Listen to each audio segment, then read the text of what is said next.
I've watched this story right here spread like wildfire over the last 24 hours, and almost everyone is getting it wrong. See, one side says Trump stole 3 million acres of your public land, and the other side says, no, he gave it back to Utah. Neither of those is true. Here's what actually happened. Let's go back to 2026. Right before leaving office, President Obama used the Antiquities Act to designate Bears Ear National Monument at roughly 1.35 million acres.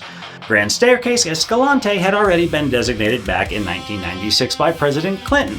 Immediately, people started arguing over whether those monument boundaries were far larger than the Antiquities Act was ever intended to allow.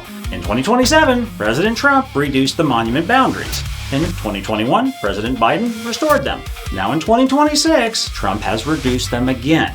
This has been political ping-pong for almost a decade.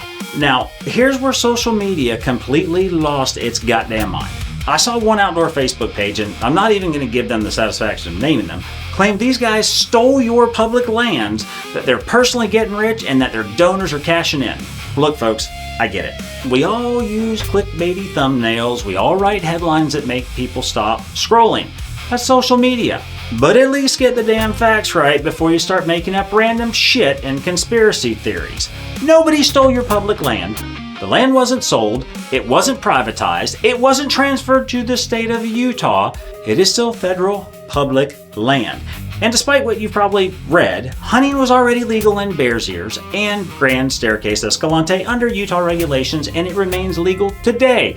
So what actually changed? The National Monument designation. That means the land outside the new monument boundaries goes back to the Bureau of Land Management's traditional multi-use management instead of being managed as part of a national monument.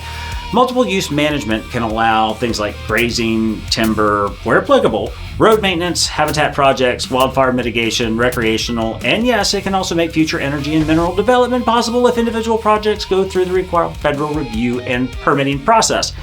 That doesn't mean the land was sold. It doesn't mean somebody owns it now, and it doesn't mean bulldozers are rolling in tomorrow morning.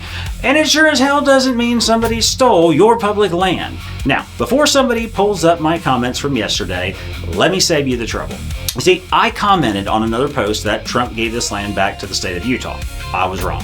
The land was not transferred to Utah. It remains federal public land. You see, I got that part wrong. And I'm correcting it publicly because that's what you're supposed to do when the facts prove you wrong. I'm not deleting the comment. I'm not pretending I never said it. I got it wrong. Period. Now, here's the difference. I corrected my mistake.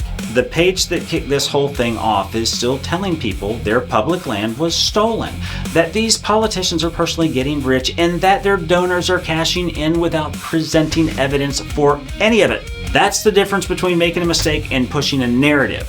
Look, if you're against shrinking these monuments, then that's a perfectly legitimate position. Make the conservation argument. Make the wildlife argument. Make the archaeology argument. Make the public lands argument. Those are honest debates.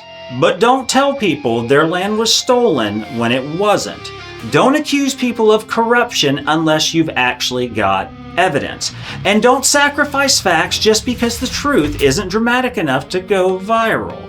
Facts still matter, especially when they don't support your narrative.